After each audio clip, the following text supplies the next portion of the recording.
everybody, how are we doing? Try and use the headset again.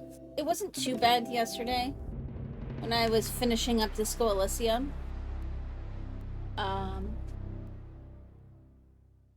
Make sure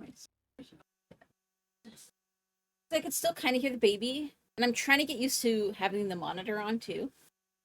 So that worst case, if I don't hear the baby straight up, I'll hear it through this headset. Okay, so I started this up to just test it and see how it would run, and there's no like um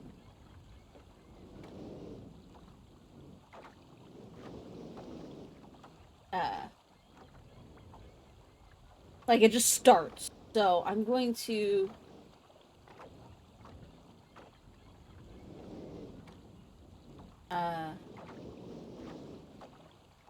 restart the game just so that we can all see the cutscenes and everything.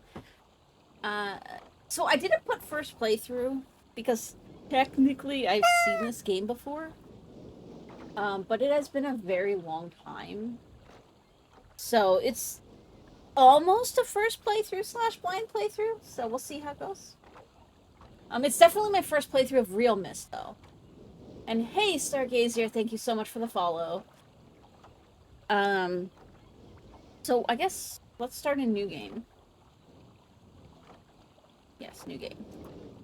So we can see the cutscenes and everything. Because I kind of want to see if they're the original cutscenes with, like, like, with the actual actor and stuff. Because that would be cool. I do have, Myst Masterpiece Edition as well. Which is, like, just a straight-up 2D report. It was so pixelated on my 4K monitor. So I don't know if over time it would make me sick. So. The book would not be destroyed as I planned. It continued falling into that starry expanse of which I had only a fleeting glimpse. I've tried to speculate where it might have landed, but I must admit that such conjecture is futile. Still, the questions about whose hands might one day hold my Myst book are unsettling to me. I know my apprehensions might never be allayed, and so I close, realizing that perhaps the ending has not yet been written. I have the entire series, by the way. I got it on a Humble Bundle a while back. So we're gonna go through realMyst, Riven, Myst 3, 4, 5, and Uru. I think that's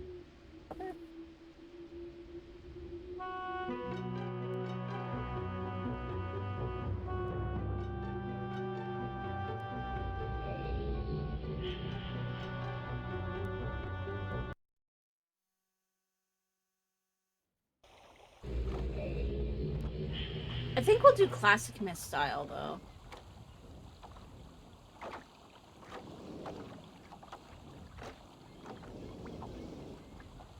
We'll try it. We can move it anytime, so. Just because I still want the feel of it. I don't want to change the feel of the gameplay. I want to go with, like, the original gameplay feel.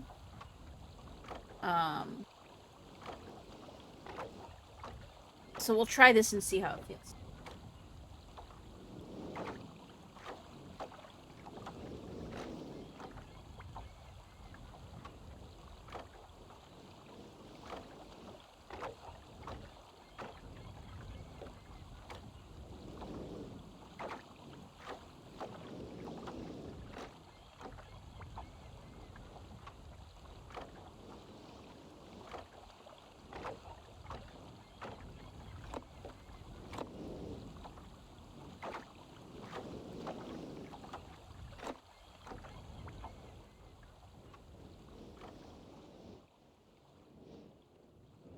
Been so long since, like, I've played or seen any of this.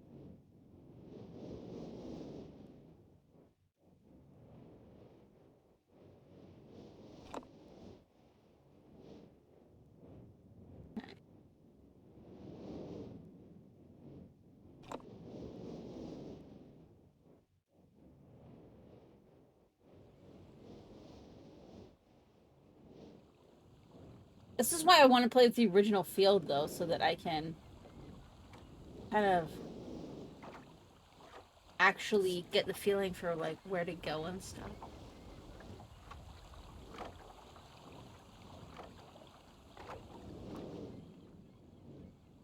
So we know that none of these switches are likely to work yet.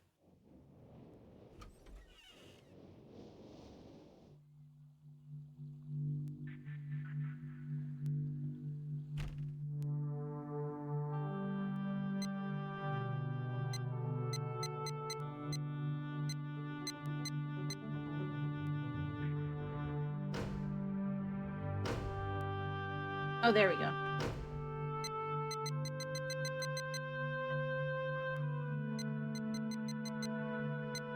That changes that. That changes that.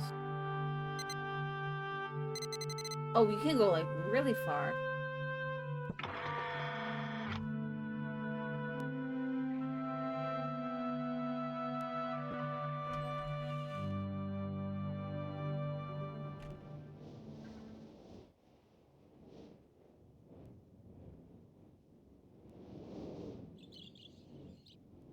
Okay. Maybe this is somewhere.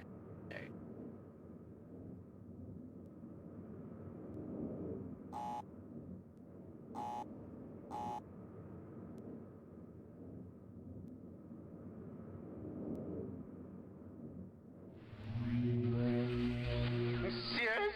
Is that you? It is the original, I think. Nice. Are you? See you. You know. Help me. Bring me blue pages.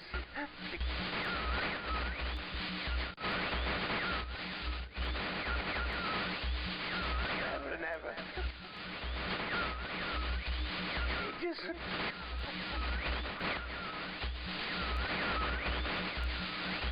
Okay, so student wants blue. Must have the blue page. Must have blue pages. Bring them to me.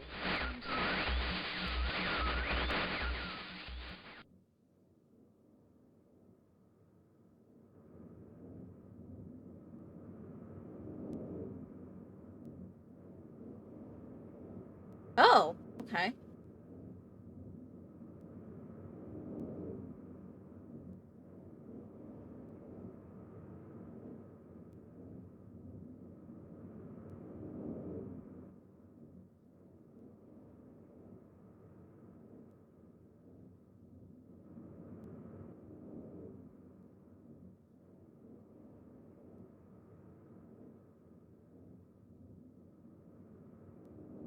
Emmett was the first to live on the rocks. He named them the rocks because that is what they were, a group of sharp rocks clustered together in the middle of a large sea. This is where Emmett lived. He enjoyed his life. Emmett would occasionally swim to nearby rocks, as it was never too far of a distance. One day, another person appeared on the rocks, for no apparent reason to Emmett. Emmett named this new person Branch. Emmett and Branch quickly became friends, swimming and hunting for fish together often. Emmett showed Branch the simple cave in which he lived on the largest rock. Soon, Branch discovered a place where he decided to live, also on the same large rock. The sun always shone brightly in their world, and the water was always dazzlingly clear, allowing them to see almost to the deep ocean floor which surrounded them. Though the sun always shone, it was never too hot for the boys. A light breeze always came from the north and cooled the area down. One day, while Branch was swimming and having fun in the water, he noticed another boy swimming. Branch brought the new boy to Emmett to find out what to call the new boy. Emmett said the boy should be called Will. Will was soon a part of the group, and all three of the boys swam and enjoyed their perfect world. At least that is the story I was told when I arrived today on the island. Emmett, Branch, and Will were surprised to see me at first. But even before the night ended, we were all becoming good friends. Today, the second day on this newly created age, a strange thing happened. It was not strange to me, but the three boys did not understand what was happening. While I was relaxing under a large tree on one of the smaller rock islands, it began to rain. It was a nice rain that lasted for about an hour in the morning. I explained to the boys that the rain was not harmful, yet they obviously still feared it. Before going to sleep tonight, I told the boys I would leave the following day. I told them that while I was gone, I would make a surprising change in their world. They didn't understand, not that I expected them to. I still do not fully understand what happened today. I was experimenting with the art, testing the limits of the rules as dictated to me by Father. I attempted to create a boat by writing it into the world. I thought everything was planned correctly, yet somehow that boat became gripped by the rock and broken in half. Although this test did not turn out as I had hoped, I now have answers to a few of the questions my father never answered. As for the boat, I can see the boys enjoy it anyway, and with that I am pleased. They have played on it all day. Even though the boat cannot move, I've enjoyed studying from it. It is a much sturdier platform than the jagged rocks. In the course of my observations, I have learned some very interesting things regarding the solar system of this age. Okay, so there's a submersible lamp. The nights are absolutely beautiful here. I have made note of and named a number of constellations that pass above me. Also, during the night, I catch glimmers of light from the horizon, which I have not been able to discover if it is created by some natural phenomenon or by additional people on far-off islands or rocks. I should very much like to discover which. I rather suspect it is additional people, which would explain the appearance of Branch and Will. The rain today, it was slightly heavier than usual. Just when the boys were getting used to the light rains, a small storm arrived. They were frightened of the heavier rain, not to mention the thunder and lightning. If rain has never fallen here until recently, as the boys tell me, I would like to discover why it is falling now. Regardless, I have decided to return home for a short while. I have also been thinking of some plans for a lighthouse that I hope to construct soon. I think that perhaps by shining a bright light toward the horizon, it might prove my suspicions regarding additional inhabitants. They would be curious about the light and travel to discover its source, if they have the means.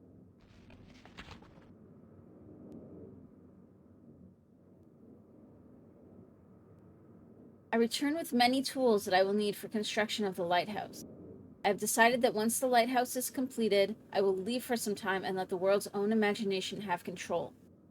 We have worked 3 weeks on the lighthouse now and are making great progress. The rock that we are building on seems to not be as secure as I would like. I've had to alter my plans slightly, but those alterations pose no real problem. The boys are quite strong and have been helping me immensely. I estimate construction will be done within 2 days. The lighthouse is finished, and we are all proud of our creation. The boys are amazed at the structure wrought from rock with their own hands. That evening, we powered up the generator, much to the boys' dread at first, and shined a great light to the horizon for many hours. I stayed the night in the top of the lighthouse, and in the morning awoke to observe the sunrise without my being coated with the chilly blanket of ocean dew I had become accustomed to.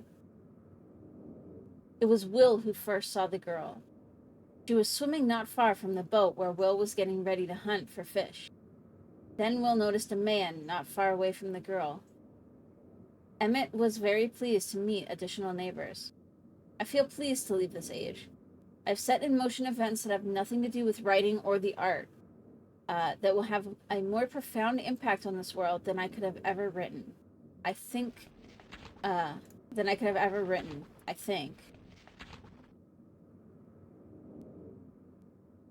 Stone Ship Age.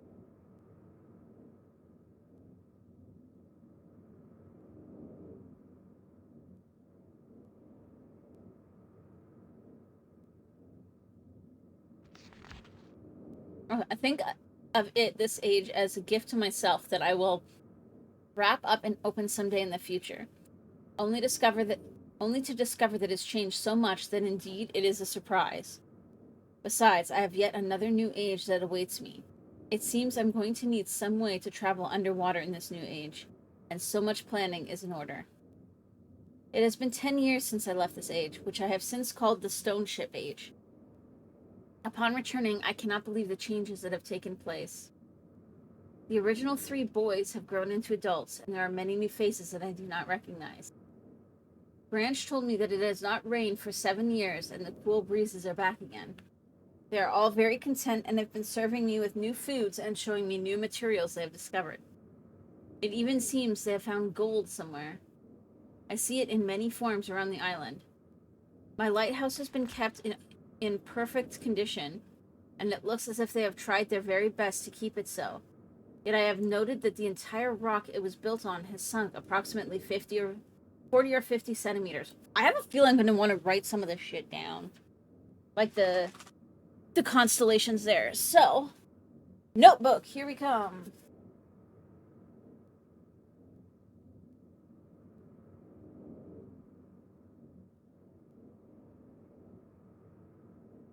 Alright.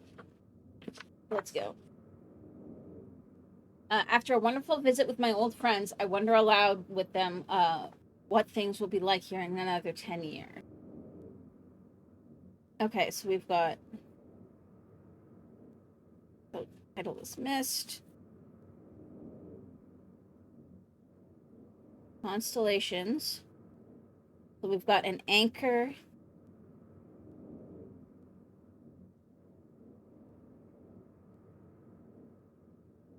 And that is Big Star.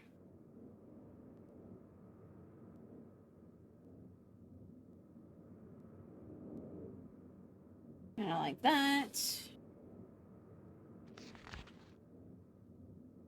An eye.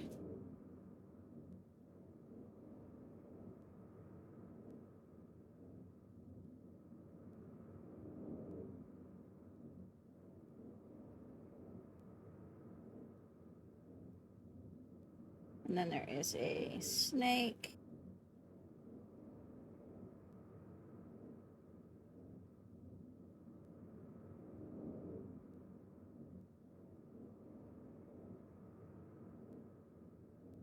And Big Star here, two little ones.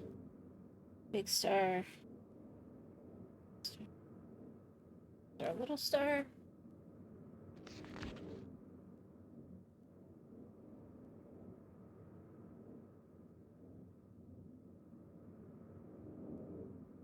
Looks more like an ant than a spider.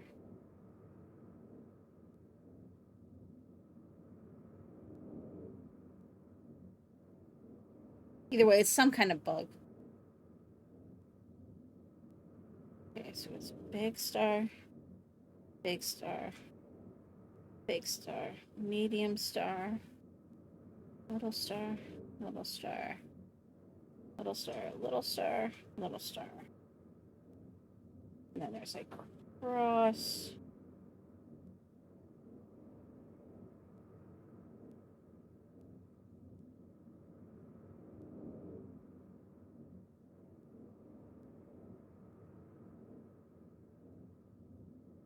I don't know if the little stars are important, but they seem to be for at least some of the constellations.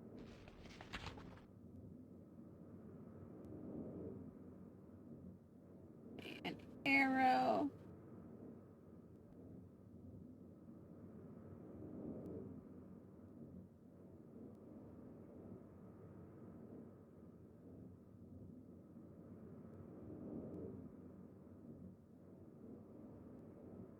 A mango.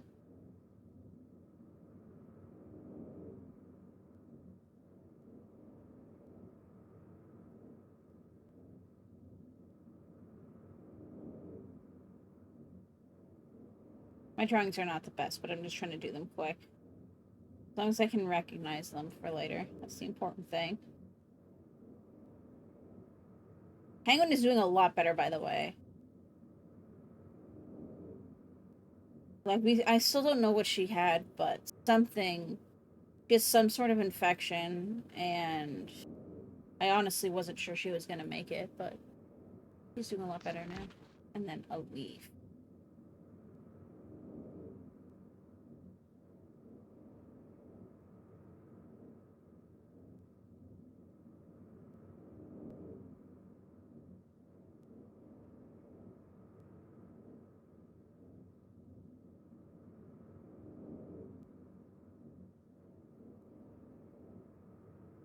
Okay, there we go.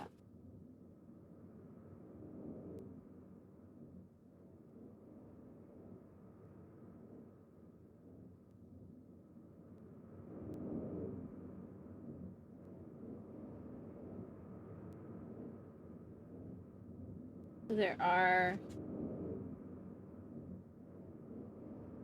a few other books. I've called this age Channelwood, and it is a very different world. Though it is exactly how I imagined it, it is still amazing to see it with my own eyes. Water covers this age as far as I can see, except for a small rocky island. Elsewhere, there are only trees which grow directly out of the water. A myriad of thin wooden passageways are built just above the water and disappear into the forest. I assume they were built some time ago, for they appear aged. I am eager to discover more about this land and its people, but I have arrived here late and I must rest.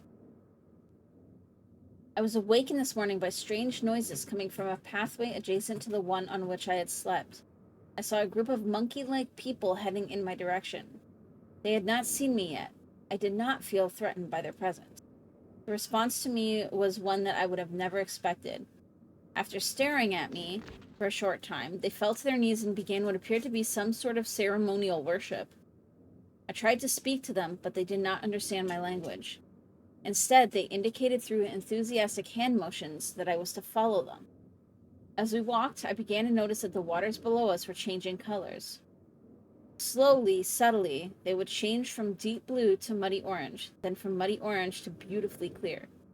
I was so intrigued by the water, I hardly noticed that we had arrived at a ladder. Climbing the ladder led us to their village, which is about 10 meters above the water, and can only be reached by rope. Ladders that stretch from the lower pass to the village level approximately halfway up the grand trees. It is very interesting watching these people carry out their daily tasks. Even after watching them for hours, I did not understand exactly what they were doing. At sunset, they motioned for me to follow them. I followed the creatures to the doorway of an enormous hut. Strangely, once inside, I found that the hut appeared even larger than it had from the outside. The walls were garnished with bright metals, and in the center of the hut sat the leader of these people. At least he appeared to be their leader, for he sat a meter off the floor in a thick throne. Guards surrounded the strong creature, who was dressed in many exotic, colorful fabrics. Next to the leader sat a very old human. At least to some extent he appears human. His hair, which was only on his face and head, was completely gray, almost white, and hung very long around his frail body. His thin head hung limply by an almost grotesque neck that could not hold its head up to look at me. But what a surprise, this creature could speak my language. Shortly thereafter, I was given a bed with some hand motions that looked to be telling me to go to sleep. I look forward to learning more. As I suspected, the ancient creature is a human, but he is old beyond his own reckoning and seems almost insane. However, the tree dwellers almost revere him as a god. They are treating me now in the same fashion, which makes me feel very uncomfortable. It is almost impossible to understand this old man. His voice is feeble but wild. He has adopted much of the language of the tree dwellers. He himself told me he had not spoken our own tongue in ages. He attempted to explain to me the history of this place. The following is my best translation of what he has told me. Many years ago, the humans and tree dwellers lived together in this place, which was then a vast island. They interacted very little. The humans dwelt on the ground, and the tree dwellers lived high above the humans. Occasionally, the island was disturbed by mysterious rumblings which happened randomly. Some sort of tectonic or volcanic action, I suspect. The sometimes slight, sometimes heavy tremors would only last a short time. Then they would stop, allowing everything to return to normal. One day, things changed. The rumbling began and grew quickly to unprecedented levels. Soon, it became apparent that the entire island was sinking slowly into the ocean around them. Many of the humans died that day, but not before sacrificing themselves in order to stop the sinking of the island. The humans who lived through this catastrophe moved into the trees, where they gradually died out. Maybe because they were unequipped for such an environment, but I'm not sure. This is the story the old man communicated to me, although many details are very unclear in my mind. I'm especially confused as to how the humans saved the island from completely sinking. In fact, I doubt the accuracy of that part of the story. The island must have stopped on its own. Yet the old man believes in the truth of the story as if he had been there. And the tree dwellers worship him, and apparently all humans, as if he or they were heroes or gods. The old man ended our conversation today with an event which I will never forget. He began gripping my hands tightly, murmuring something about rest and sleep. He then said, "We had expected you to come sooner." These actions filled me with a sort of immediate dread. With much effort, he stood to his feet. I tried to help, but he pushed me away with more force than I imagined his frail body contained. The tree dwellers quietly surrounded him with very solemn faces. They then kneeled before him. He walked to each and placed his hand on their heads. All the while he murmured words which I did not understand. Finally, he turned to me and smiled. Then he closed his eyes and walked out of the door and off of the narrow path high in the trees. The tree dwellers were silent. They began a procession down the nearest rope ladder. As I was ascending, I saw several of them pick up the body. He had fallen onto a lower level of walkway and carry it away. He was laying down at the dead end of a short pier-like structure. With the use of some potion, one of the tree creatures lit the pier on fire, and I watched as the flames engulfed him. As this strange funeral proceeded, the waters around the pier changed to dull green. This morning I awoke finding it hard to even believe the previous evening's events. The water is a dull green for as far as I can see now. For some reason, the water no longer shifts color. As I wander throughout the pathways, the creatures watch me, curious to see what I will do next. They are constantly offering me strange objects of affection. I even found food outside the doorway to the room in which I had slept. This is a unique race of beings. I hope to learn their language soon, so that I may learn more from them. I've lived on this world for 3 months off and on, and the tree dwellers have shown great hospitality. I'm even beginning to learn bits of their language. I've decided to return home for an extended stay with my loving wife and sons, and hopefully return with them. However, I'm sure Catherine will once again refuse. I think this age would be a wonderful experience for them all, and I at least look forward to how Cirrus and Aknar will react to its curious inhabitants. Catherine is staying behind as expected. My sons have returned with me, and they enjoy this age very much. They get along very well with the tree dwellers and are picking up their language surprisingly fast. I have no doubt that it will not be too long until they can speak with the tree dwellers much better than myself. I am leaving tomorrow to check on Osmoian age. Sirius has suggested that I allow him and his brother to stay. Though the idea unsettles me, I know the boys are growing up rapidly.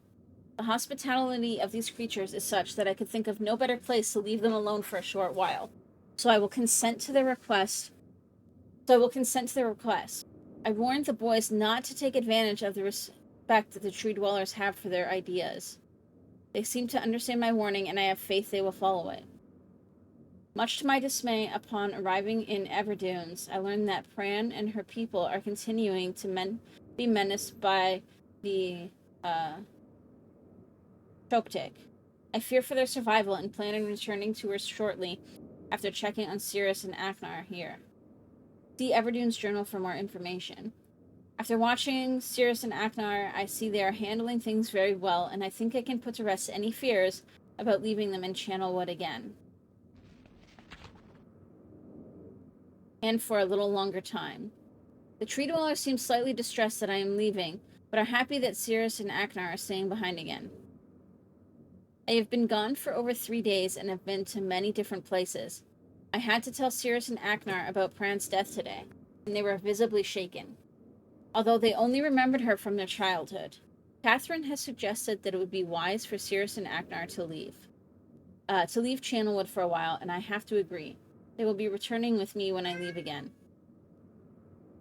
I have told my sons that they will be returning with me in 2 days. They spent the entire night telling me of an adventure they experienced in my absence, and it was rather remarkable. It seems they constructed a boat with some of the creatures and traveled some ways out into the surrounding waters. I enjoy hearing them talk excitedly of their adventures and am reminded of my own adventures as a child. I finally understand why the tree dwellers have been giving me their many inks and insisting I write with them. Looking through some of my past entries, I see now that the inks have changed from the black I thought they were to various different colors. I've shown some of the creatures my journal, and they laughed and howled. I did not know they had such a sense of humor. Even now, as I look through this very colorful journal, I cannot help but laugh myself. We will be returning tomorrow, so my sons are with the creatures for the last night here. They have told me they would like to come to Channelwood again, and also asked if they can visit some other ages alone. Though I will have to think over their requests, I believe they have proven to me that they are trustworthy and responsible. Catherine will also have to help me decide whether they are ready for travel alone. For now, I must give my farewells to the creatures, for I do not know how long it will be until I visit this age again. I feel like I should probably maybe try this map. Try to sketch this map out.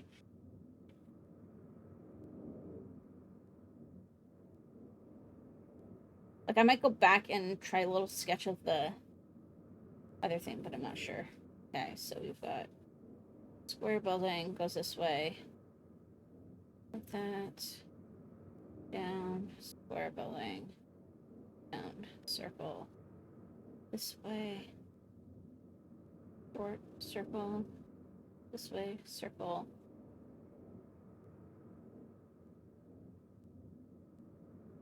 Oops. Do it this way. Let's do it exactly as it is. Future bridge. And then there's like, oh, like an arrow thing here. Kind of like that. And then there's like a dashed line here. This comes over here like this. With this circle, circle, triangle. This comes like this, and there's a square building. Then a circle. Like this, circle up, circle, then that's connected. And then we've got like kind of like a faint thing here. Like circle. I'm trying to draw faintly with my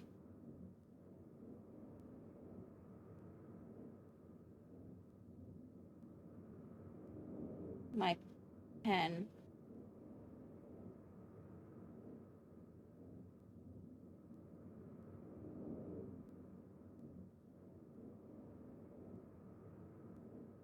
I don't know how important this is that this is faint.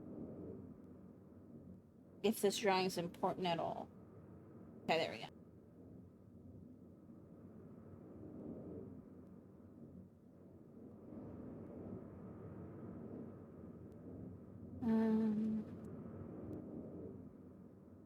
It has been a while since I have heard only silence, and I enjoy it greatly. I think. For some reason, I do not feel altogether welcome in this new world in which I have arrived. But how could I be unwelcome in an age with no inhabitants? It is, of course, only in my head.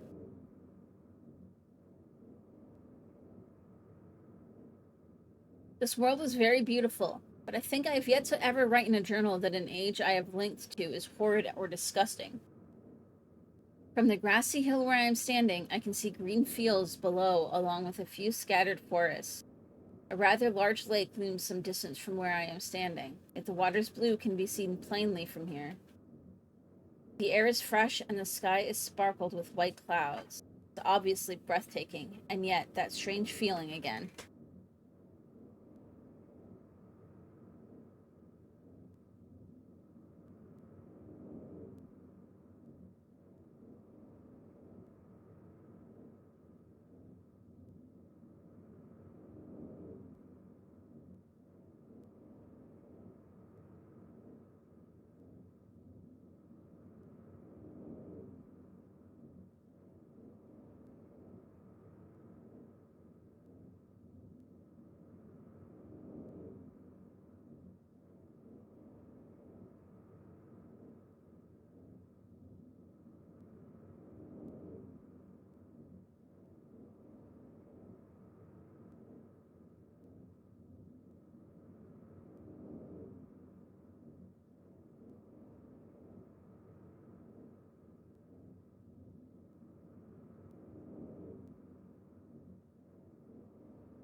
Alright, sorry about that. We just had a baby handoff.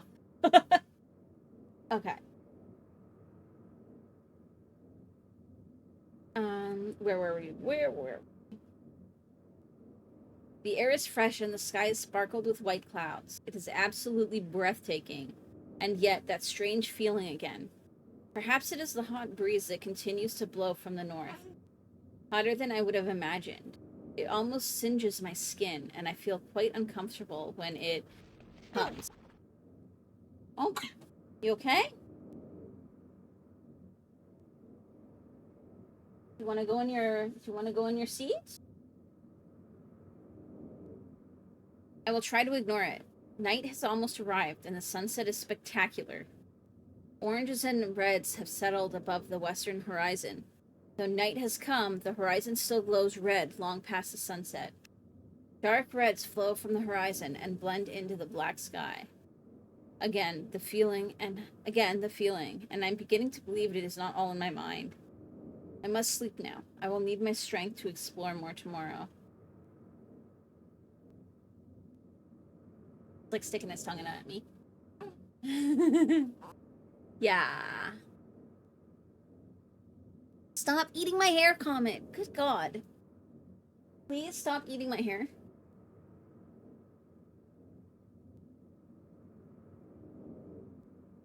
I have had to return home due to unpredictable natural occurrences more frightening than I have ever experienced. I was awakened by terrible shakings in the ground and explosions on all sides of me. Gigantic balls of fire were falling from the sky, and I immediately left in fear of my life. I must remember to bring a mislinking book with me when I return, in case the one left there has been destroyed or damaged.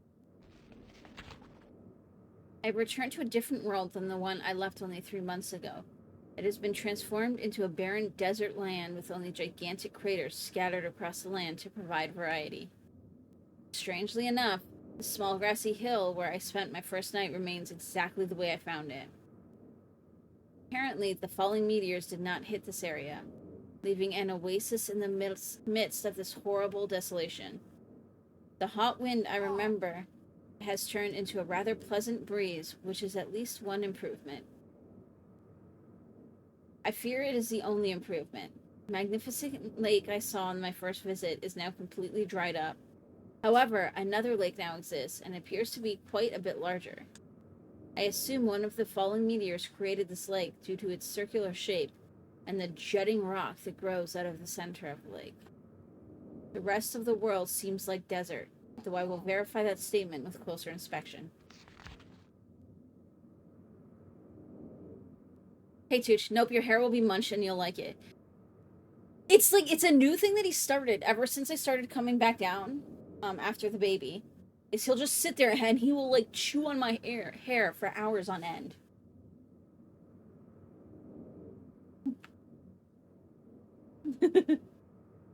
Yeah. Yep. For some reason, the baby loves his nose being pinched. Oh. Yep.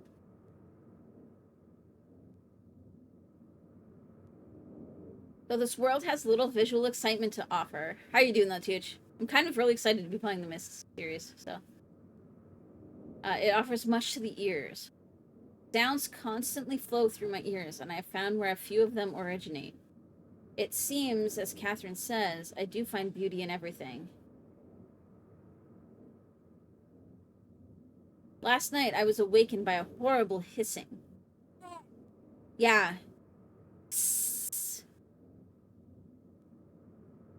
I was sweating, and the heat was so intense that I immediately dipped my head in a nearby stream to cool it down. The hot breezes had returned, along with a low roar from the ground. I walked a short distance to observe some red flames shooting up from the earth. Suddenly, the ground began to crack and a huge chasm opened. The chasm continued to grow until it was far too wide to cross. Then the tumult subsided, leaving only a dull roar.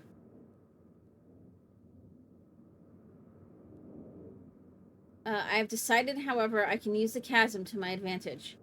Perhaps the heat from the chasm can be harnessed.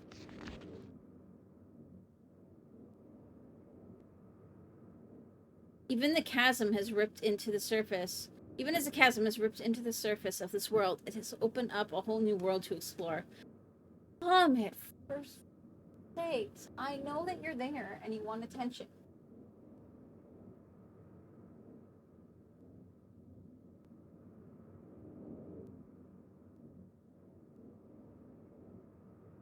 You're good. You took the day off, so 4-day weekend. Now the grind to finish stuff begins. Almost done with Fontaine exploration. Now you gotta finish Monster Hunter stories too. Even if it's pissing you off to no end. I want to play I need to play with Monster Hunter Rise. I also need to play Genshin more. Like, there's just so many things I want to play more. And, I mean, I know I sort of have more time, but it'll be a little easier when the baby is a little more predictably able to entertain himself. Right?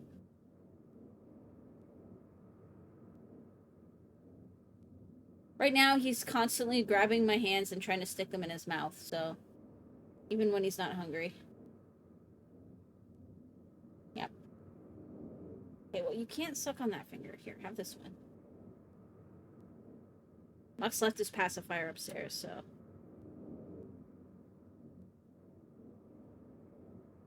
Okay, so open up a whole new world to explore.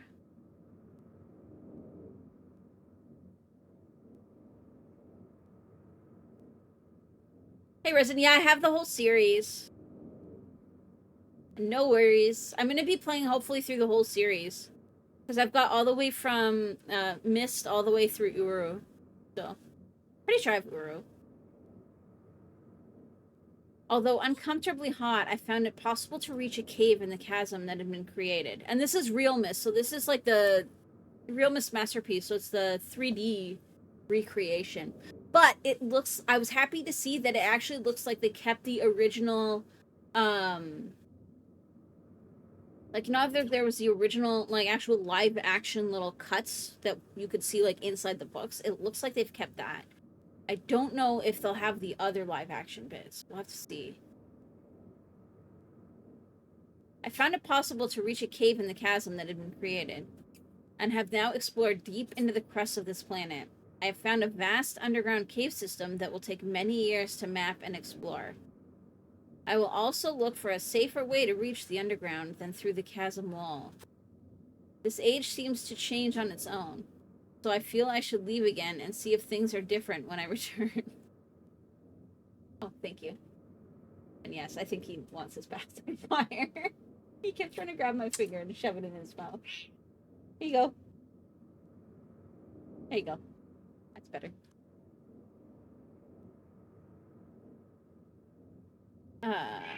It's also important that I check on Cirrus and Aknar and make sure everything is going along well. When I return, I also hope to bring back some tools I will need for my plans to explore the underground.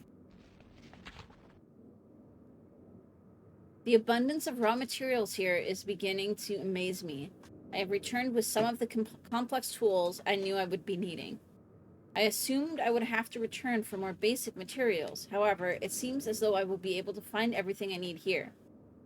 Of course, iron is abundant, but I have also found titanium occurring naturally. I am all the more excited to begin work. Everything is set, and I look forward to tomorrow. My raw materials are all here. I think I will be able to have most of my additions to this age completed within 1 year. I so love working with my hands, whether writing or building. I began today on the bridge, and the rest is faded beyond recognition.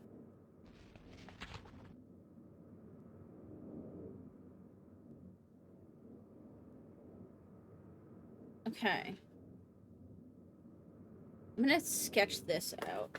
Don't know which age this was for. Hey, baby, you are now a table. Very brief moment.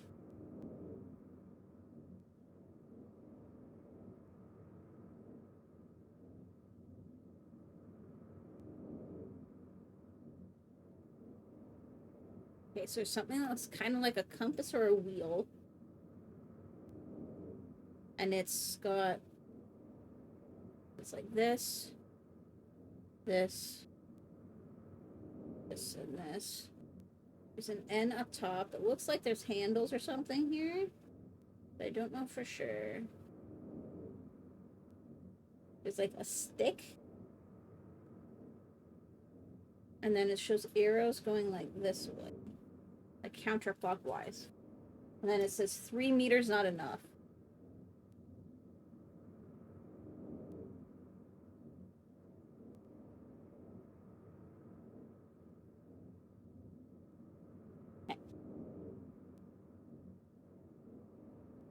I mean, I guess I could probably use the notepad in here. But that's not going to be helpful for the, like, most of what I'm putting in the book are diagrams, so... But I'll leave this open just in case. If you want it in your mouth... Yeah, then keep it there. He's starting to learn that he can, like, move things with his hands. But he has yet to learn that sometimes he doesn't want to. Go. Hey.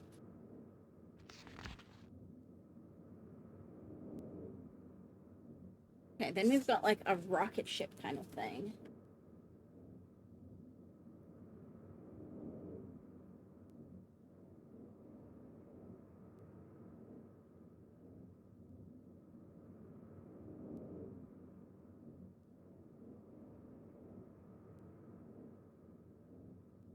Okay.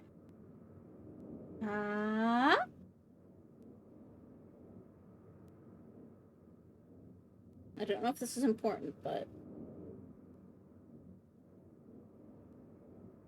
Gosh. Well, if you're not going to eat it, then...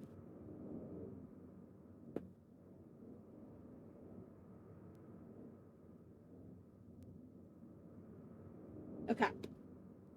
There we go.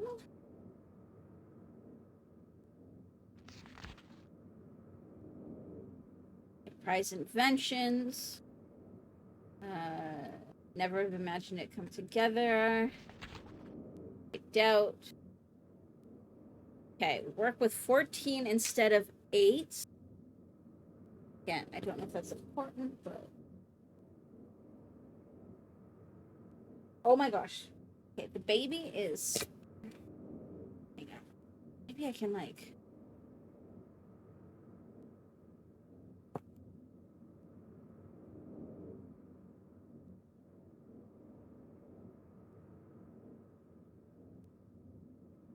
Yeah, I know. You're not helping.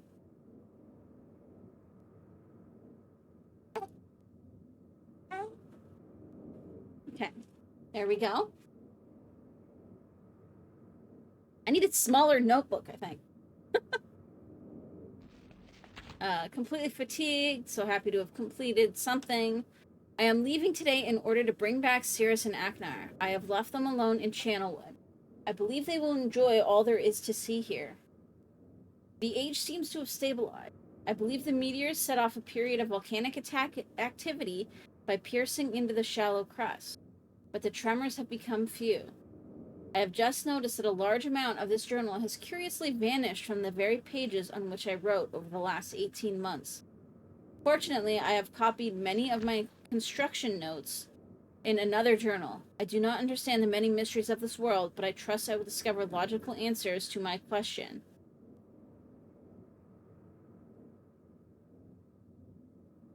I have a feeling that many of my questions can be answered in another age, to which I hope to travel soon. But for now, I must simply accept this world's mysteries and take pride in my accomplishments. How the fuck am I supposed to draw this keyboard with a baby on my lap? Okay, wait, hang on. Okay, let me move this right here. And then let me, like... It's not really a keyboard required game, so...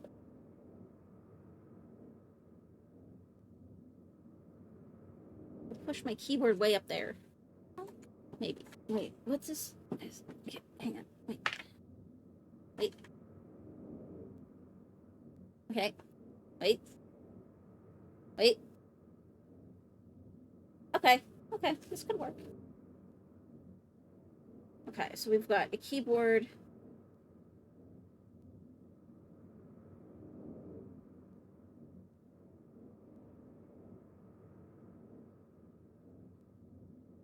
Okay, so we've got 1, 2, 3.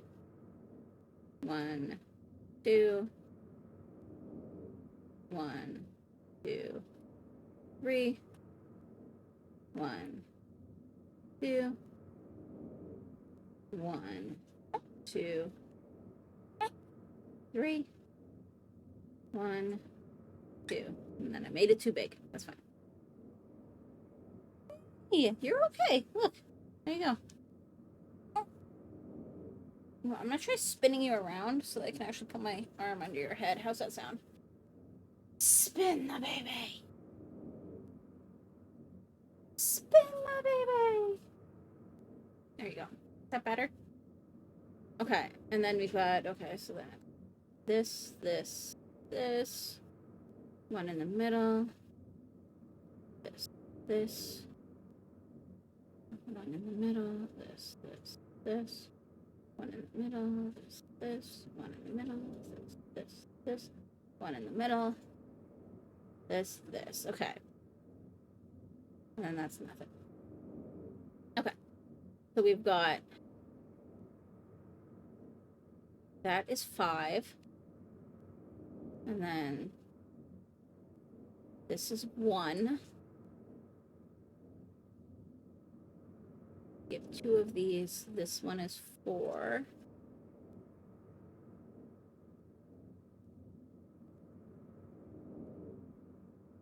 This is 2. And then this is 3. Okay.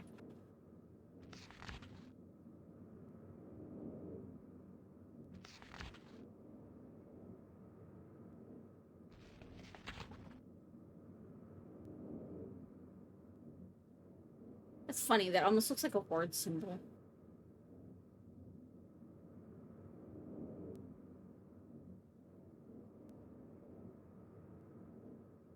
Like where the little like island lakey thingy is.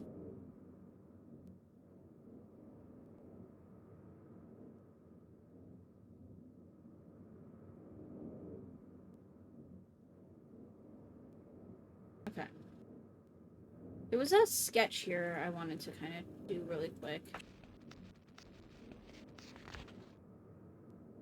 I don't know if this is going to be important. Here, because I didn't sketch this out.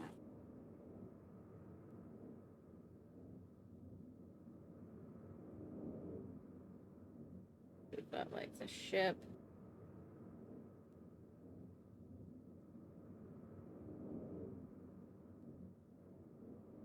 And there's like a spiral path. And then it looks like there's like a little telescope up here.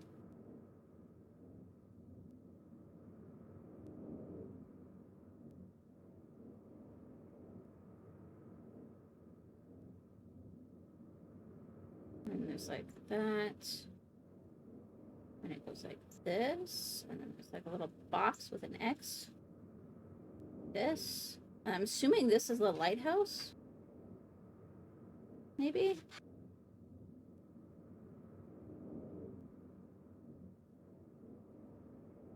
It's a rock.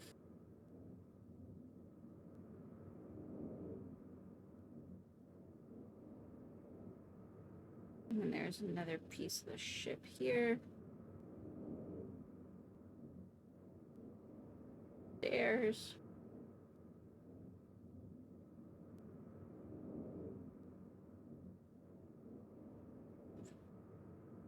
That goes like that. And then there's a board here with another rock. Board. Rock. Umbrella.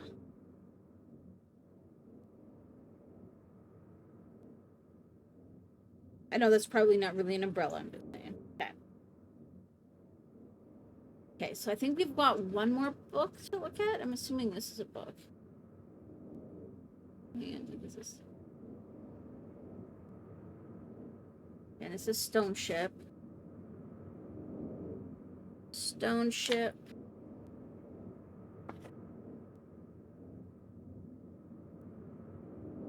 Salentic. And then I have no idea. Oh, shit. Bye-bye, pacifier. Once I'm done this book, I'm going to take a short break anyways, and then I can go clean his pacifier.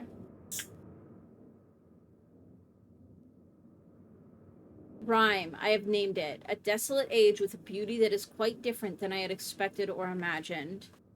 The intricate feathers of ice that fall from the sky are awe-inspiring. I feel as though I could sit and watch them for hours.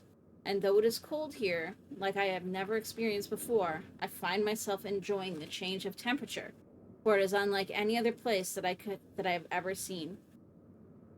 Perhaps the oddest thing is the silence. Although the wind blows on occasion, when it ceases there is a suffocating silence that fills this place, broken only by the distant cries of unseen creatures. I have visited 3 times, and am sure now that this age will provide the environment I need. I believe the cold temperature is necessary for obtaining the correct resonance. Examining the structure of the books is ever more perplexing, but I am driven onward by my need to understand. The great tree of possibilities can never be fully grasped, but I must at least try to find one particular branch. On the subject of enlightenment, I would also like to find the cause of the mysterious lights that shine in the darkness here. Though I never assumed that I would be able to build especially fast here, the speed at which I am progressing is somewhat disappointing. I do think I will bring Cirrus and Aknar as well as some of the machinery from Selenitic. Aknar chose to stay with Catherine, but Cirrus was rather excited to come. He has spent the last few days here with me, helping me with the beginning phases of construction. He too seems to enjoy the ice and cold weather. He is intrigued with the crystals that we have brought with us. He has been a big help, as have others, and I hope to be able to begin my experiments here soon. Tonight, Sirius and I found a wondrous spot to view the lights, although it seems they decided to hide from me. After sitting in the cold winds for over 2 hours, we saw nothing. It was rather disappointing. Sirius will return to Myst tomorrow. He has been a tremendous aid to me, and I'm thankful for his willingness to help. The hard part of the construction is over, although I have decided after tonight that I would like to add some kind of observation post. I won't be finished as soon as I had hoped, although I'm fairly certain it will be worth the delay in the long run. I've decided to take a break from the construction now that the tunnel is almost complete, and I have been able to set up a temporary space where the crystals will not be stimulated. I am quite convinced that with the right diffraction resonance, certain properties of the ink can be simulated. Catherine still finds it absurd and thinks I'm crazy to assume I will be able to view ages of stones, but her unusual pessimism has not convinced me to stop trying. I came too close to success on Everdunes. I'm fairly certain now that temperature indeed does have an effect on the crystals, but I have realized that temperature alone is not enough. The cold dampens some of the sympathetic harmonics, but a more active suppressor is necessary. I acquired some geodes with a pure, protected crystalline interior. Thin slices of the geodes below each crystal provided a stabilizing effect and even amplified the clean frequency slightly. After quite a bit of experimentation with the shapes and colors, I was able to capture a blurry image within a book. Though the link would never work, there was clearly an age on the other side. I can hardly wait to return and tell Catherine. I feel like I should finish the shaft to my observation post while I have the machinery here. Perhaps tomorrow morning. The lights were beautiful again last night. They had not shown themselves for so long that I had almost forgotten their beauty. I still must find the cause. I'm feeling rather overwhelmed with what remains to be done. The crystals have not been perfected. The shaft is not finished, nor is the observation post or even lab. I have not seen Catherine for some time, and I long to spend more time with Aknar and Cirrus. Besides all of that, there are far away in the back of my mind the thoughts of my people and our lost city. I dreamt again of them last night. I have only seen the city in its worst condition, and still its beauty overwhelmed me. Even now, as I visualize how majestic it must have been before the destruction caused by Viovis and Agaris, it amazes me and saddens me. I'm fairly certain that Dni is not dead as my father believed. I'm convinced that there must be some who managed to escape the destruction and even now continue to survive in separate ages. Within me is an urging to take the chance and return to Dni, find these survivors, and properly rebuild our city. However, I can do nothing until I am certain of the fate of my father. If my plan failed, if I missed a single book when attempting to trap him on Riven, then he has been free all along. If that is true, then all that stands between him and the ages I have now written is the link from Dni to Myst. As much as I wish to return to Dni without knowing the state of my father, I cannot risk re-establishing that link. I must observe my father without re-establishing that link. It has been several years. It's taken several years, and there have been many dead ends, but I have partially succeeded. Now that I have managed to view another age using the crystals, it is only a matter of time until I view Riven. At least I hope. Catherine will have her ideas about all of these things, and I miss her greatly. I will return to Rhyme later when my mind has cleared. Okay, so there's like a machine here, and there's like arrows like this. There's 40, it says. And there's like little up arrows and down arrows and up arrow. And then there's a hexagon thingy. I know. And then there's a circle inside. And then there's dot, dot, dot, dot, dot, dot, dot, dot, dot. And those are all connected like that. And then there's like other circles around. Hey, you're okay? You're okay? Okay. And I think those are the only... Oh, wait, is this another one? Oh, there's another one! Okay, either way, though, guys, I have to take a short break, so I will be right back. Hold tight.